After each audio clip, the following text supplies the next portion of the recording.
what you're seeing right now, I saw this sign. I wanted to bring this up before I forget. There's a sign in D.C. and it has Alex Preddy and it has Renee Good. They're murdered by ICE, and then somebody spray painted over it. George Watson, something or other, killed by D.C. police. And there was this thought piece on it, on like just some writing about it on Threads. And the idea is that somebody didn't want them to forget that this black man in D.C. had been killed by the cops. Yeah. And it was this new frame now that ICE law enforcement has killed a white woman and a white man, and a lot of white people see themselves in that. That's right. And because they see themselves in that, what are we seeing now? Tens of thousands of white people in the streets. And and if anybody feels particularly, targeted by that, I take it back to Dalal Eid. Dalal Eid, Somali man who was killed by the BCA Bureau of Criminal Apprehension in 2021, who turned out a whole bunch of Somali people in the streets. Yeah. And it's like when people see themselves in the person that has just been publicly executed, you feel a sense of like duty to show up. And so that's what we're seeing right now. Yeah, word to Dick Cheney. Wow. He started showing up for gay people when his daughter came out. Well, I mean, Dick, goodness gracious. This guy right here. That's what he did. I saw this one thing on Dick Cheney who's like, they're like, nowhere in the Epstein files did they find Dick Cheney's name. My mans were just out here doing evil purely for the game of it. And I was like, my gosh. Oh, man. His track record is infamous. I mean, you look that up. That is a whole podcast in and of itself. Well, what you were referring to is what we were talking about earlier with the people who have the signs. Like, if y'all had elected Kamala, we would have all been at brunch. And it's like, that sign is part of the problem. Yeah. If you was just brunching when we didn't have Trump, you part of the reason why we got Trump. Man, who has money to brunch? That's exactly right. I mean, that's already an economic. That's exactly right. Come on, brother. Now you keeping it too real, brother. I mean, y'all would have all been at brunch.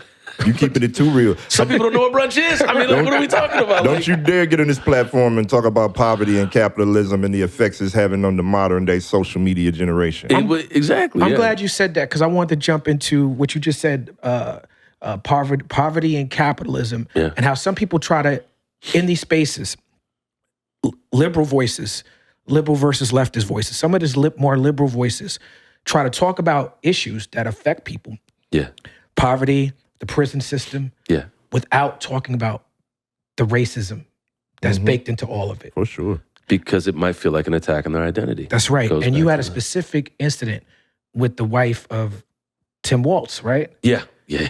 When you were speaking at, can you break that down and unpack that? Yeah, so this was the first, I mean, like, to me, I always describe being at Twin Cities Public Television as like walking into a living Stephen King novel. And that's not an indictment. Wait, which novel? I've read a couple of them. Well, I mean, any one of them, because it's like, it's almost like Get Out in a sense, because you walk in and you're like, something's not right here. I can't put my finger on it, but something's not okay. And all that being said, they had me to quickly rewind. In 2005, I was hired to do intervention-based theater around the country.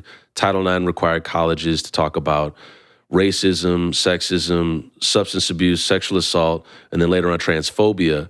And so we were part of this crew that went around, and we would basically, we'd do a scene, and then a moderator would come out, the actors would stay on stage and stay in character, and then it would turn into Sally Jesse Raphael, Donahue, whatever, and it would turn into a whole Springer thing, and people would be talking, but we would have a conversation with the 400, 500 students at the college there as well.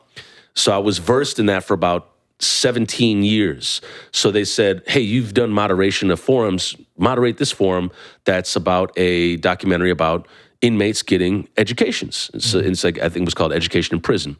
And so I said to Ms. Walz, I said, what do you think the impact of this documentary is when it shows nearly all the inmates are Black and nearly all the educators are white? What do you think that impact is on the viewer without the documentary explicitly addressing it? And she said, well, I just want to say that this is a money issue. This is a transportation issue. This is an education issue. And then I don't know who it was, but a woman in the audience said, it's a race issue. And then Ms. Walz said, that was implied. And you immediately hear all this booing and hissing and just people just like, it basically turned into Apollo Theater, like for the few black people that were there.